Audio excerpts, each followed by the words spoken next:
So, hello everyone and welcome. Today I am joined by Sarah O'Brien, who is one of the most intelligent and knowledgeable meditation teachers I have ever had the privilege of learning from. So, welcome. Thank you. That's an introduction. And I mean it wholeheartedly. I do. I can tell. A few years ago, I had the privilege of being mentored by you. And so much of your teachings has shaped my practice and my perspective. So I'm very excited for this conversation. So thanks for having me. Absolutely. So I would love to start if you could explain not only what you do, but why you do what you do, why you have chosen to teach meditation and specifically Vedic meditation. That's a really good question.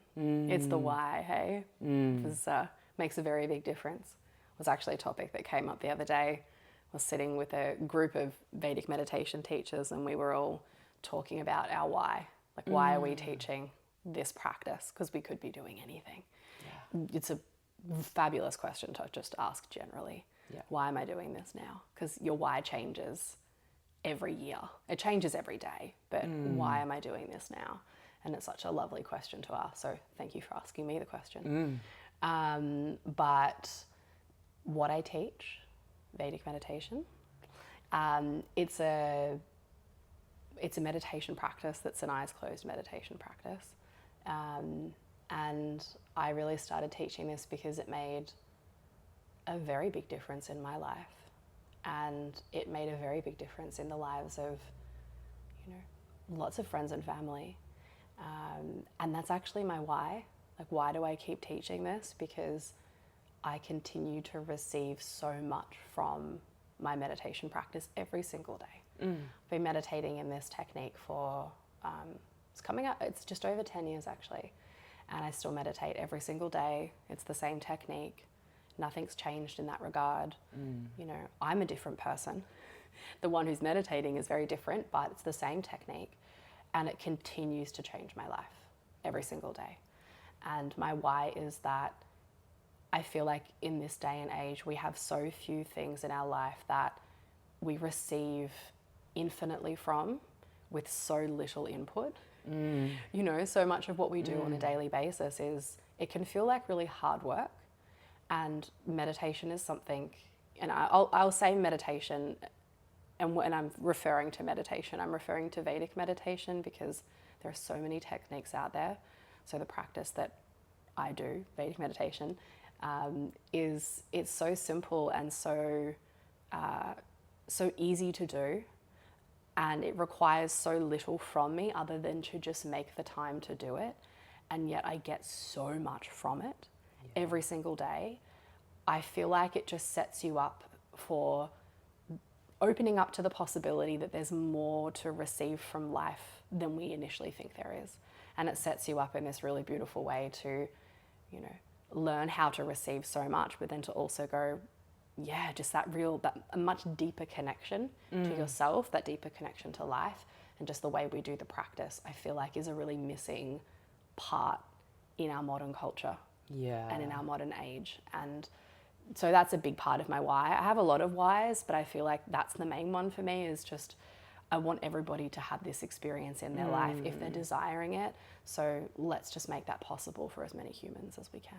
I love that. For people who are unaware of what Vedic meditation actually is, can you describe transcendence in a way that's accessible? That's accessible. Totally. I get it. I like the word transcendence. It feels a little bit like something you'd hear on like Star Trek or like right. Star Wars.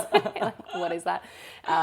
But transcendence, let's start with what Vedic meditation is. So it's an eyes closed meditation practice. And it's a practice that we do ideally every single day, twice a day.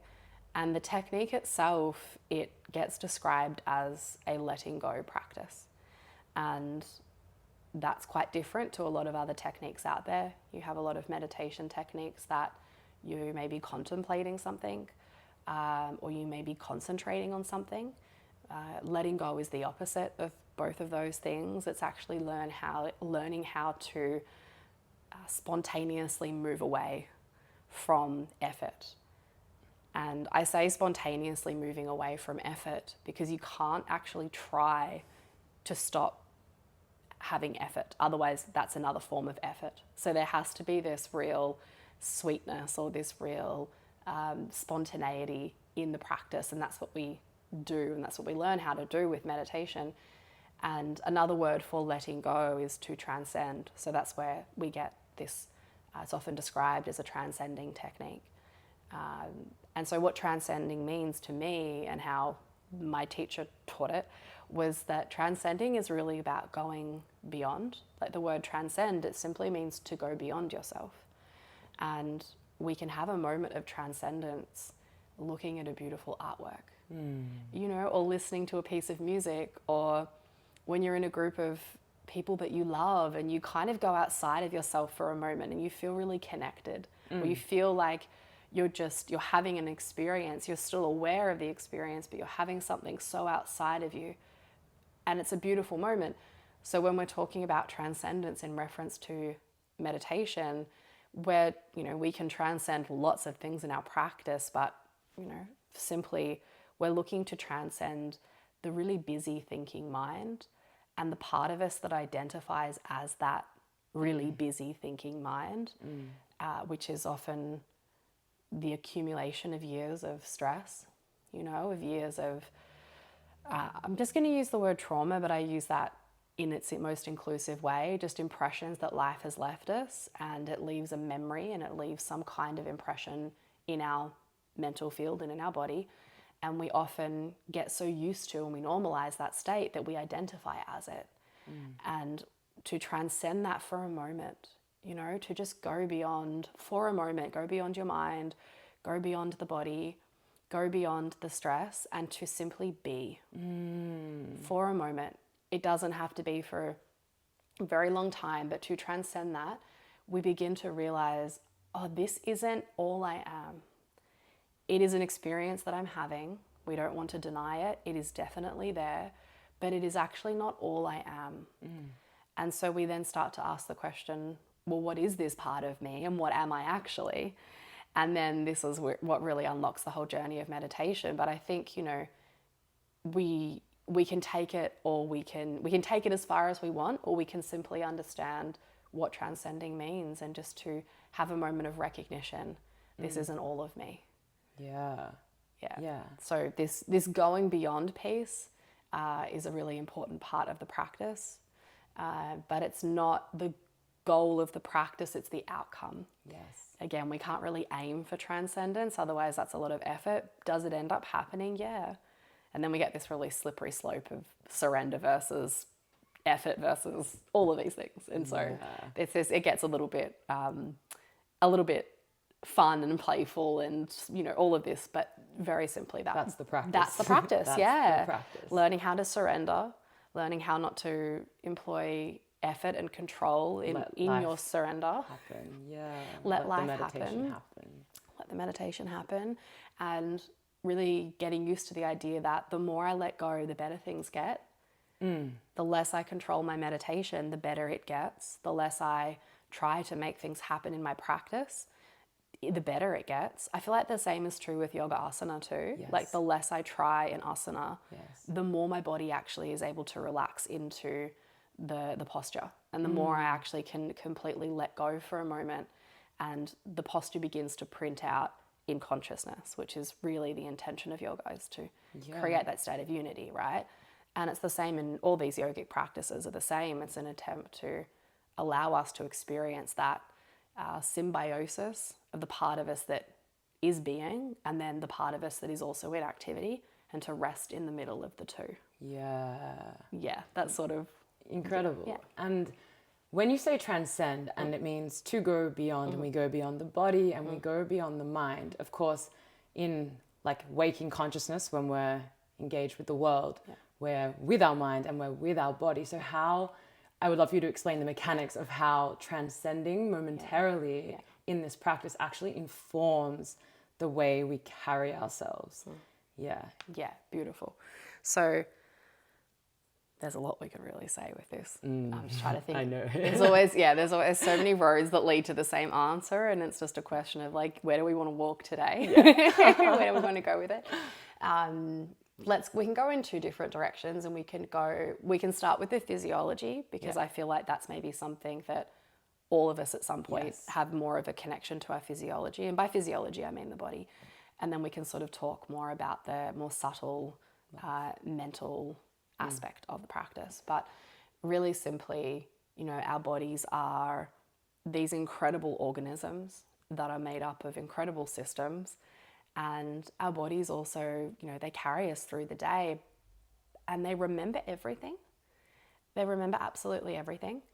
And, these beautiful bodies, at some point, they need a moment of restoration and relaxation. And we know that our physiology responds to life better when it's in a relaxed state. And so this state of being, even the word being, we can kind of get a bit of a feeling that it's a state that is. It simply is. It doesn't require anything from you. It doesn't require any movement or activity. It simply is. And that state of being is actually something that doesn't go anywhere. It's a state we have access to in all moments. So for our physiology, when we're meditating, for the physiology to make contact with that state, even for a moment, the beautiful amount of relaxation that the body is able to experience through that state is very profound. And so when we come out of meditation, we tend to find that our bodies are feeling more relaxed, they're feeling more open, they're feeling more receptive to life. And then we begin to notice that we have more presence, and we begin to notice that we're able to connect into our environment, and we notice more intuition, and so much switches on, and it's so simple, as having a physiology that feels more relaxed. And that makes such a massive change in our daily life. We tend to think, I feel like it's this interesting thing, we tend to think it's the mind that's the problem. But the mind is experiencing the state of your nervous system. And we know this, so much of our thinking, it actually comes from a really overloaded nervous system. Because our mind and our body, they're inextricably linked. They're experiencing each other in every moment. So, by allowing the body to come into this very relaxed, restored state, we begin to be able to perceive more and see more and feel more. And our physiology is our access point for life. So we want a nice, clear physiology. Does that mean that you have to be completely stress-free to learn meditation? No, you don't. It's actually, quite the opposite. It's something that we gain through practice. So this is definitely, the state of being and transcendence, the gift that it gives to the physiology. It's so profound, and we could talk all about the physical benefits of meditation. This state of consciousness is really kind of what we're coming to. We can have a stressed state of consciousness, which impacts the physiology. And then when we're meditating, we're moving beyond that stress state of consciousness into one that is able to just simply be for a moment. And the body begins to identify less and less with that stressed state and more with that state of being. And this is how powerful that state of being is, that 20 minutes twice a day can have such a profound impact. When you're spending, I think it's 20 minutes twice a day is about 4% of your day. So it's pretty profound that the 4% calibrates the other 96. It's incredible. Part of me is it seems so far-fetched, and yet time and time again, research and just actual research, but also personal experience, is just demonstrating that it has a profound impact on every aspect of our life.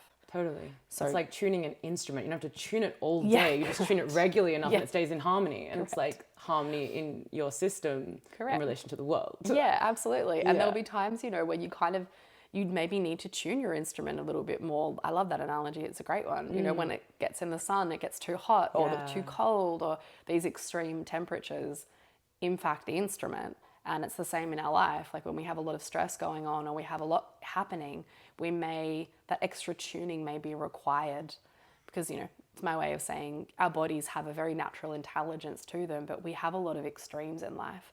So meditation being like that tuning that's happening, we do need to tune our bodies in this modern age that we live in. There's so much overload going on. So the tuning is incredibly important. Yeah. But like you said, do we have to constantly tune it? No. Yeah. Especially when you're taking care of your instrument every single day. That instrument retains that frequency or that vibration, and it can hold it for quite a while. And then we find, that the practice is actually creating a beautiful cumulative effect on my daily life. So, very simply, just the impact of being on the physiology. It's profound. And then we have the impact of being on the more subtle layers, which is the mind. And it really comes back to the mind knowing itself as something far greater than what it thinks it is. We tend to really identify as our limiting beliefs. And we tend to identify with history or with the past and how things have been, and we then create a future based on that. And the mind will take the shape of whatever form fills it. There's a beautiful author, Michael Singer, who wrote, I only said Peter Singer, it's a totally different person, but Michael Singer, and he writes about this. I can't remember whether it's in, I think it's in the Untethered Soul, I think it could be in this one. And he speaks about it in such a beautiful way where the mind is actually this like amorphous shape. It's completely shapeless, formless. And it will take the shape of whatever we fill it with. A bit like a balloon. You put water in a balloon and it'll fill to a certain shape, or you put rice in a balloon and it will take a different texture or shape. And so our mind is very like this. And what happens when we begin to go on this journey of, transcendence, of accessing being, which, by the way, doesn't only happen through meditation. It can happen through other things. Meditation just happens to be a really easy one and a really quick route there. But the mind begins to make contact with that state of being. It begins to take on the shape of that state. And the mind begins to take a different form, and it begins to look very different. And we haven't really talked about the qualities of being, which we can absolutely do. But I would love to. Yeah. Do you want to? I would love to. Okay, cool. Just Definitely realized. A question I had. Good. Feel free to launch. Yeah, great. we can go all the way with this. But we're talking about the physiology and the mind taking on the form of this state of being. What is being? And being is this. We can, again, so many ways we can describe this state of being. And I think it really does come down to whatever language suits you, whatever gives you the access to this state. Because I want to make really clear that it's not an experience we need to achieve, which I think is really important. And there's also so many ways we can feel into what this is for us. I like the word being as a general word because it describes an experience. Like, I think when you hear the word being, you feel like it's an experience to be had as opposed to something to go and find. So that's why I use the word being. But you'll find that there's many different ways to describe this state. In the Vedic texts, they'll call it Brahman, so that state of totality, that state of just pure existence, that which is beyond the manifest. In physics, we'll often make the reference to that state of the unified field, that which is beyond the manifest world. Beyond the quantum field, we have the unified field, which is a current exploration of modern physics, but it is a very well traversed topic in a lot of ancient wisdom cultures. Physics is kind of catching up here. We might use the word source. A lot of people use the word source or the witness. And that's another really common word in English. All of these states, though, what they're really describing is this, it's a field of infinite capability and possibility from which our entire life or our entire world springs from. And, I find it very interesting that it's described as that which is beyond the relative, that which is beyond, when I say relative, it's our everyday experience. And it means that activity isn't what delivers us that experience, it's actually something else. And here we have the practice of surrender, of going, well, it's beyond activity. It's actually a state of not doing. So in order to begin to experience that state of not doing, I need to start not doing. To actually Which is not doing nothing. Which is not doing nothing. exactly. So this beautiful field of being, it's described as pure intelligence, infinite capability and capacity. So much, everything comes from this space. Yes. It's a really simple way of putting it. It's totality. And then totality goes through a process of creating, the relative world, and that's what we're experiencing right now. This is according to the Vedic traditions, and my particular tradition is a Vedanta tradition, so we like being a lot. Yeah. We talk a lot about being. Everything comes back to being, but this world is both a state of being and not being, and it's both at the same time. I would love you to touch on the Vedas, because you spoke to it just now, and the universal nature of it, and maybe in relation to religion. I'd love you to speak to that. It's a really good topic. And I feel like, it's one that a lot of people are becoming more curious about, I feel. When yoga and meditation first came over, into the world, and it became something that, nowadays meditation and yoga is very common in pretty much everywhere you go now, you'll find something.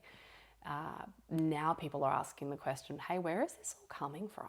Like, where are we actually gaining this wisdom and this knowledge? And, there's a very deep history here that is thousands and thousands and thousands of years old, and, way beyond my scope and capacity to be able to talk about. But, very simply, when we're talking about yoga, when we're talking about meditation, when we're talking about this wisdom coming from, yogic traditions, it really comes from Veda, from the Vedas.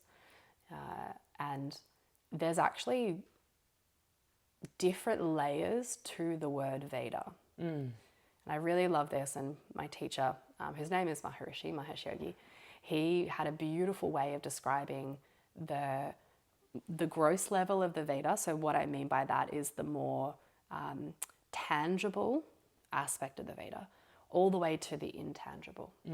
So everything in life sort of has layers to it, right? Like, we see the final printout of our physiology, but there's also aspects of us that we don't see, and it goes all the way back. So this word Veda, at its most subtle, or its sort of original form, Veda actually is the knowingness of life. Yes. Veda means to know. And the knowingness of life exists as sound or as vibration. We know this from modern science, that everything starts as a vibration. Everything starts on that layer. So Veda actually exists as sound, but it's really the intelligence of life itself. So the knowingness, the absolute knowingness that life knows itself as life. That is Veda. Incredible. So it really just comes down to that state of intelligence that exists in all things. Yeah, and that's why people feel like they can resonate with it, because it's not trying to force any belief system. It's just this common shared human experience that resonates. And that's exactly it. And I really love it, because it is life's knowledge that can then be witnessed and can be observed and accessed by anyone. No one owns Veda. If anyone says they do, I would question that. and run. Because I think a lot of people were starting to realize, no one owns this. No one owns this. No one owns life. No one owns the truth. The truth is the truth. So Veda being that ultimate truth. And, then we go up from that layer of the intelligence of life, and we begin to go into that interpretation layer, where we're beginning to get the interpretation through the one who is accessing Veda. And that will come through different cultural lenses. I had a beautiful friend said this to me yesterday, that for her, when she hears Veda or the Vedas, she thinks of traditional knowledge. And I really loved that, because this intelligence of life that someone is observing will get interpreted through the culture. So the yogic practices that we receive, and maybe what we associate with Veda or the Veda, has come by way of Vedic. We say Vedic India, but that's sort of, Indian subcontinent. And so a lot of the interpretation of Veda has come through that culture and that lineage and that history. But traditional, wisdom traditions from all over the world, from, First Nations Australians to South American traditions, Mayan traditions, Celtic traditions, everyone was interpreting Veda in some way through their own landscape and song and storytelling and history and weather and stars. And we start to see, when you really investigate ancient civilizations, they were all saying the same thing, but there was no way they could have ever met. That's what they say. Like, there was no evidence of cross-continental travel, and yet everyone was saying the same thing and observing the same thing. And that's Veda.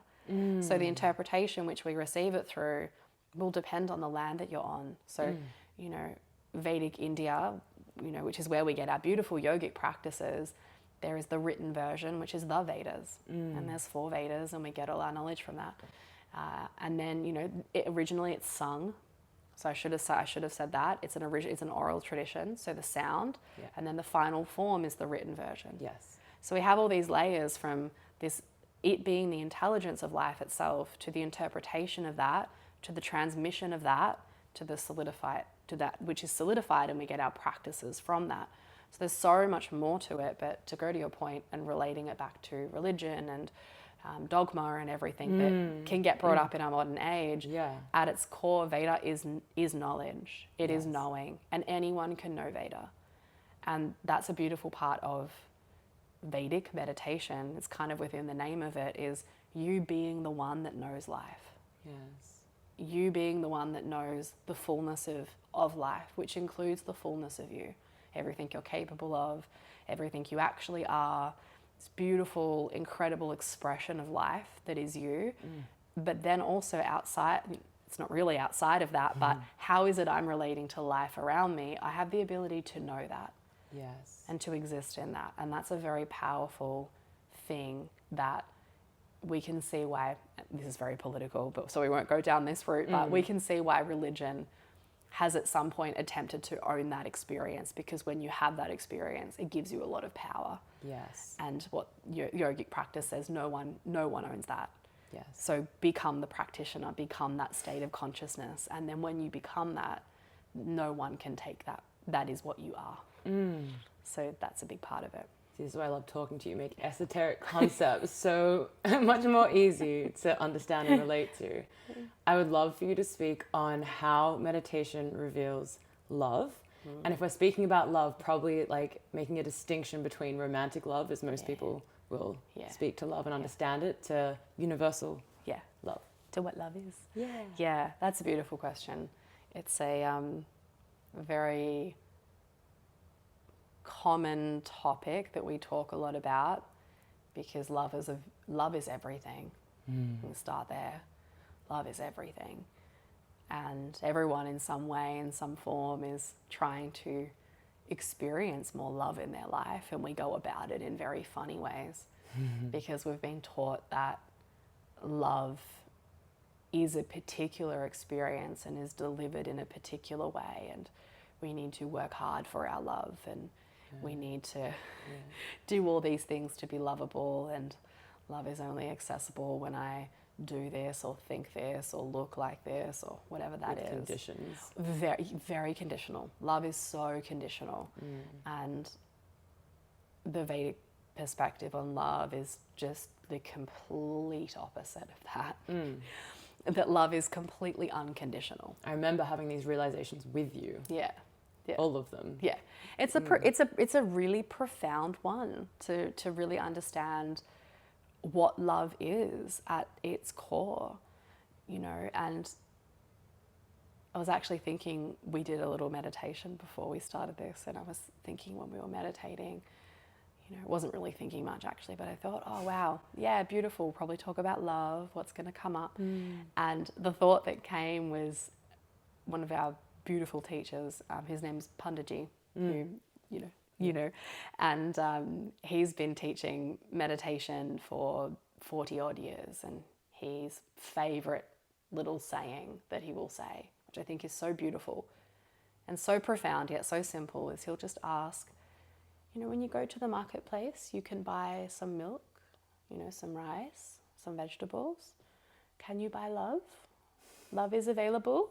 And he'll laugh and he'll say, no love is available in the marketplace. And he'll laugh, and he thinks it's really funny. And the first couple of times I heard it, I laughed because it's really sweet. And I was like, you keep saying this. Like, why do you keep saying this? And then I really thought about it and felt into it. And he's very much trying to communicate through such a simple way of explaining that we tend to think of love as something that exists outside of us. That love is something that is delivered to me when I do or achieve or accumulate or become something. And when that happens, I receive love from that thing, experience or thing. Love is something that is imported. Yes. I import love. So, you know, for example, when I get the job, then the love will happen. It's the job that gives me the love. Or, you know, when we'll use a romantic partner, when I finally find the one, he or she will give me the love. Yeah. You know, when anything we can think of in life, we think that the thing or the experience is that which brings the love. And we go, great, now I've got the love. But the reverse is true, is that we are the state of love. Nothing actually gives us love. Love is triggered by an experience. Yes, internally referenced. It's an internal reference. So we think that, for example, and it's not to say that we don't have good experiences when those things come around, but we can make it about the other person or the experience or the thing, saying that's where my love is. So if that thing goes away, if I lose that job, if I lose that partner, if I lose that house or that piece of my identity, that will take my love with them. And then where will my love go? And I won't have any love anymore. Yeah. It's available for purchase, as Pandaji was saying.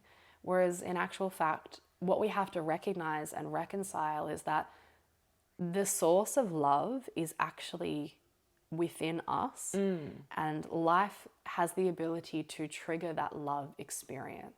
Yes. But we make it about the trigger. We don't make it about the fact that I am the one that is experiencing the love. It's coming from within me. So then we have to ask the question, why do we associate these things with love? Like, what is it about these things that we think give us love? And I feel like for a lot of people, it has to do with a state of feeling whole, you know, of feeling seen, of feeling validated, of feeling worthy. Like, we think these things will give us that state of wholeness. When that arrives, I'll feel whole, and that's going to give me the love. The distinction here that we need to make, and the beautiful Vedic perspective on this, is that, you know, love is, like you were saying, it's actually self-referral. It's a self-referral phenomenon. Nothing can ever give you love. So how do we actually begin to wake up that state of love consciousness within, and to recognize that it actually is about a state of awareness or a state of consciousness? It's not about a thing. It's not about an object. It's actually something that is available to be, forgive the word, stimulated or triggered in any given moment in our life. So how is it that we go about stimulating or triggering this experience of love? And it's the recognition that I have the ability to be able to recognize within every moment, within every person, and I say every person, within everything, everyone, that what I am actually witnessing is so much greater than what I'm seeing on the surface. The Vedic perspective is that everything in life is actually an extension of your very own self. Yes. You're an extension of me. Everything is an extension of being. We spoke about being. Yes. We begin to realize through a meditation practice that layer of being, it permeates everything in life. Yes. That layer of the unified field, it's from everything comes from that state. And when we begin to, like we were saying, our mind and our physiology makes contact with that being, right? We begin to embody that state more and more. We begin to see that state with our eyes open more and more, because we're seeing with the eyes closed. We begin to recognize with the eyes open, oh, I don't feel so separate anymore from life. life doesn't seem so disjointed, or I'm starting to notice there's more pattern than I thought there was. And we begin to recognize that state of being permeates all things. And then we kind of fall in love with that state of being because it's our very own self. But then we recognize that, well, being is everywhere. So I have the capacity and the capability to experience love everywhere, anytime, anywhere. And that can be a really foreign concept because we are taught the opposite. We are taught separation. We are taught, you are you and I am me, and you own that and I own this. And that is not for me, that is for you. And we're taught about the world in such a separate way. And the surface layer is very convincing that we are separate. Because we look different. Yeah.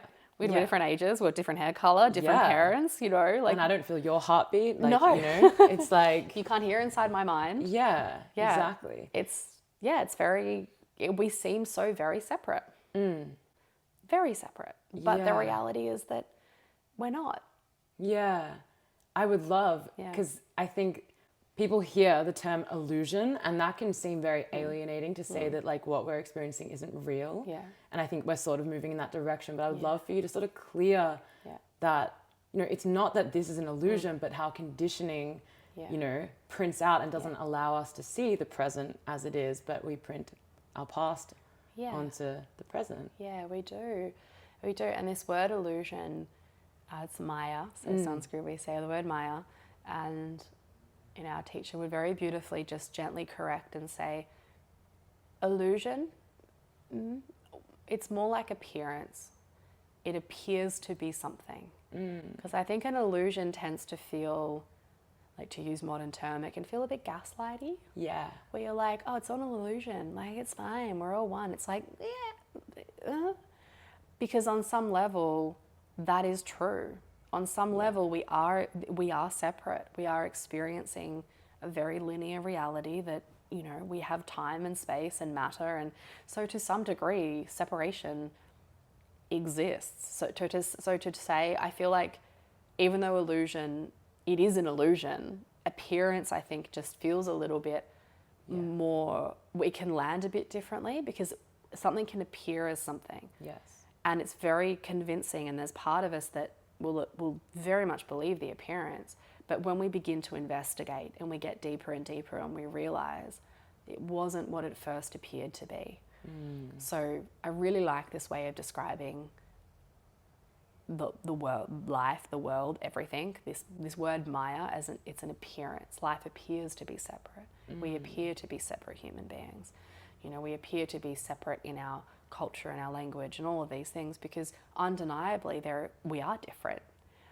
But as we begin to go further, deeper and deeper, there's different ways you can describe it, deeper and deeper or further and further, we recognize we have a very shared story as humans. We have a very shared story as a planet. And then beyond that, we're all made of the same stuff. Yeah. And the stuff that we're all made of has come from the same place. And that same place, at a very minute level, is constantly feeding and interacting with the relative world, and there's a constant interaction that's happening all the time. So as humans, we very much associate what we see as what we get. So what I see is all of this, so therefore it must be. But just holding in mind that maybe I'm wrong about that, or maybe I haven't seen it fully. Is there another way to see this? And that's what often triggers this beautiful journey of self-inquiry. And it is a taught experience. And I love this because I do birth work as well. And something that I just adore is when we're born, when babies are born, they don't see separation.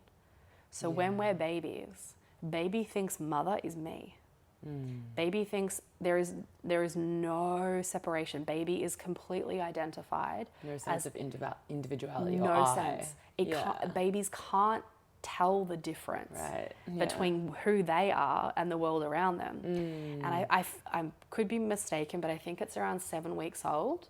Like, it's quite a while. They begin to associate difference. So we started off enlightened is basically what you're saying. We start off enlightened. We start off completely enlightened, completely in unity. And then at some point along the way, we learn how to interact with the world in a way that's a bit different. So that's why I'm referring to it as it's a taught experience. We teach ourselves, life teaches us, but it doesn't actually mean that it's the fullness or the completeness or the full picture. Yeah. So this appearance of life as being separate it's very convincing, and we should, and this is the beautiful joy, is like how amazing that something that is actually completely the one thing can appear so different. And that is, what a wonderful thing, because it's the story of creation, the story of evolution. That state of being is there is nothing happening. And within being is the capability to create infinitely. And so why not create infinitely? And we get the world. Yes. Imagine if you had the ability to do anything and create anything, you would do it.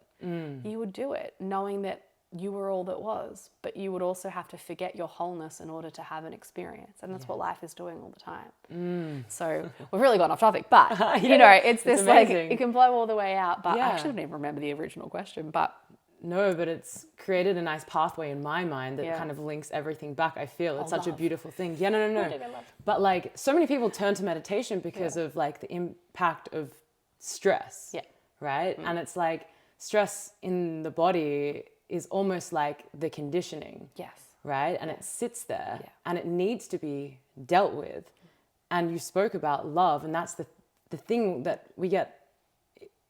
The access feels blocked when we have too much stress in the system. And so the function of meditation, tell me if I'm on the right track based off what you've said, is that it's clearing and giving us space to actually access this feeling or our capacity to love. Yeah. And I love that, because I can tell you're speaking from direct experience. Like, as you were talking, you were going through and you're like, oh yeah, this is what it's done for me. And absolutely. There you go. Yeah, it's been incredible. Like, meditation is a pillar of my life for a reason now, And just like you shared at the very beginning, why? Because of the profound effect it has. Something I could never give it up. And I want to make a distinction on something you said as well, because I think it might help people. The difference between being and being present. Oh, good one. Yeah, good one. That's a really good one. Yeah, so when we refer to the word being, sort of being with a capital B, being with a capital B.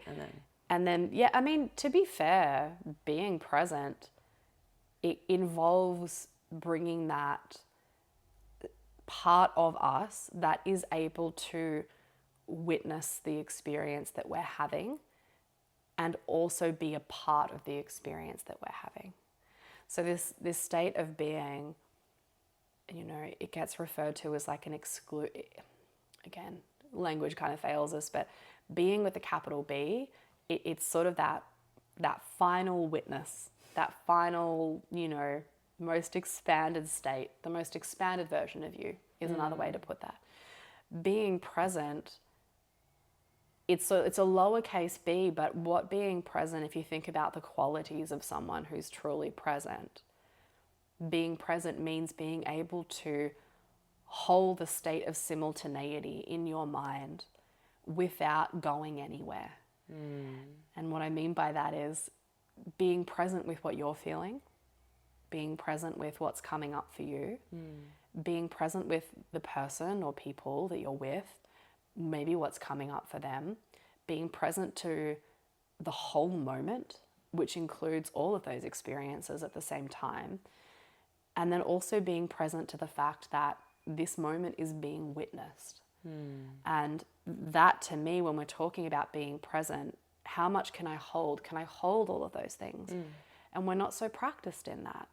We've not really been taught to do that. And often what will happen, we struggle to stay present, like you said, because there's so much stress in the physiology. There's so much that we're really holding on to, and that feeling like you can't be with what is, that takes you out of the present moment.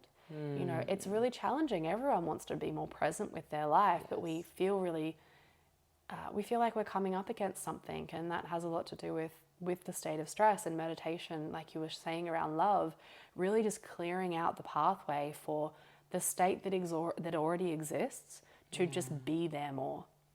So all I really want to say to people is, we've identified for a really long time as our stress, but these experiences that we're talking about, they're already here. Yeah. What we're doing with meditation is just like, it's like just peeling back the layers, or, you know, thinking about spring cleaning your house. Like the structure's all there.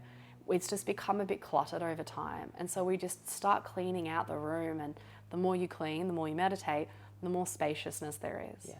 And the more you begin to recognize what's already here.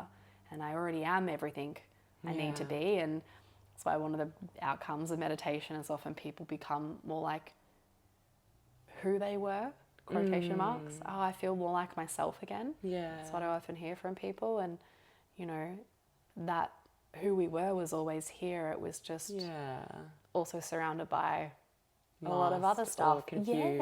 Yeah, exactly. So good. Yeah. And I think, final question. Yeah. We've spoken a lot about meditation on a personal level, but what do you feel like is the function of meditation on a collective level? Good question. Very good questions. So when this meditation practice first became a movement, because it started as a movement and it was referred to as a practice for world peace, which I really loved. So and, you know, this was also something that really resonated in the 60s and the 70s, which is when this all kind of came about. You know, meditation has existed for thousands of years, but the practice in the way that we know it, you know, was around, came about in the 60s and the 70s. So the movement for world peace very much resonated with the time. And I still feel like there's something in that, is that as a collective, we're made up of individuals. Every individual contributes to the community they're a part of, and those communities collaborate, that's what I'm trying to say. Communities then contribute to the collective, but we're all individuals in the same way that our bodies are made up of individual cells. And we know what happens when an individual cell starts to go awry. That's when we get disease in the body, right? So with individuals, we have so much more power and capacity than we truly realize. And we make a difference. We feel like we don't make a difference so often. And I'm not saying to anybody that you need to meditate so that, you know, you'll change the world, but you do change the world. Because you change yourself, you change your outlook, you become more of who you are. You don't let your stress rule the show. You're more able to be with what's really needed right now, not based on something that happened to me in the past and I'm still showing up like that today. So more people who do that, the more we change our collective consciousness, and the more we actually have the ability to be able to shift in a direction that we all really want to be going in. You know, I feel like we can all see the world's going in a place that is kind of scary sometimes and kind of confusing. I have absolute faith that the ship will turn around. There's no doubt, there is no doubt about this, but how is it that we can contribute or do it on a collective level? Whatever you do as an individual impacts the collective. So it is you contributing to a greater your community. For example, like when you walk outside your door and you buy a coffee and you smile instead of looking at your phone, or when someone is in the shopping center and they need your help, you go and you help them because you're not preoccupied. When you're in traffic, you let the person in front of you merge, and rather than like try and cut them off, and that changes their day. You know, you're more present with your friends and your family, and if, you know, anyone has kids, like you're more present with your kids, and it has this incredible rippling effect. And so what can feel like such a minute action has the ability to completely change so much around us. And so imagine if more and more and more people do this, and that ripple, they begin to connect up, and then we find this impact that it just completely changes where we are. It's a mind-blowing thought. It is, especially in this day and age when we can feel really disempowered from making the change that we want, and we can look at the big system problems and go, fuck, I'm never, like, this is just completely, like, I feel so powerless to do anything. And there'll be people out there whose role it is to change the systems, but then there's people like you and I who are here and we still want to contribute, and this is our way of contributing. It gives you your power back. Gives you your power back. Gives you huge, immense power back. And there's just that state of feeling, really going back to Veda, that knowingness of life, and feeling like I'm not separate from life, I'm a part of it, and everything I do has has an impact. Yeah. And recognizing that and just letting it come from that state of being rather than that state of stress. So good. And I'll never forget, it completely stuck with me. Your twice daily meditation practice, or your meditation practice is your contribution to world peace. Yeah. So powerful, right? It's sweet. It's so really good. sweet. And I still love it, even though it's like very 60s It's very grand. language. It's very grandiose. Yeah, but it's beautiful. And we can kind of have a giggle. And then when you get into it, you realize, oh, there's still something to that. Yeah. And we can speak about it in different language, maybe the world peace bit. But at the same time, right now, what's so relevant is world peace, is peace. And I actually read this morning. Another one of my teachers, Sri Shakti Amma. Every day I get a text message from the ashram, and it's the quote of the day. Yes. And the one that came through today, that was that the biggest gift that your sadhana, so the biggest gift that your practices could give you is peace. Yeah. That's the ultimate gift you will receive, is peace. So coming back to this peace here is you receive peace from your practice, you radiate peace. Yeah. And more people who radiate peace, we then get world peace. So it's a nice little tie-in. It is. It's so beautiful. Yeah. Thank you so much. If anyone wants to learn Vedic meditation, how should they go about that? Because I'm sure once listening to you speak. Jump on the meditation train. Yeah. So it depends on where you live. Vedic meditation is something we only teach in person. Yeah. Or I should say traditionally taught in person. There are teachers who do it a little bit differently now, but we continue to teach in person. So I'm based in Melbourne, but there are Vedic meditation teachers all around the globe. And if you want to come find me, I'm in Melbourne, but if you want to meditate, please just reach out and ask where there's a local teacher. I don't care who you learn with. I don't care. It's not about that. I would just rather someone come to learn to meditate. So we have connections all around the world. So if you want to come to Melbourne, come here. I'm part of a Mahasoma. I am part of a meditation collective called Mahasoma. Yes. And we're based in Australia. So we've got quite a few teachers around Australia. But we can also connect you with teachers worldwide as well. Perfect. So yeah, it's all done in person. So it's really just about getting you into the local community. And then that's how we connected, through free group meditations and all the things that we run alongside that. And then, that's all there as well once you come to learn. Yeah, perfect. Yeah. Thank you so much. Thanks for You're sharing welcome. your wisdom. Jiggered. Yay. So Funny. good. Time honestly flies. Oh my God, yeah, that was... Right? We just got onto the hour. Yeah, actually I looked up, oh gosh. Wrap it up.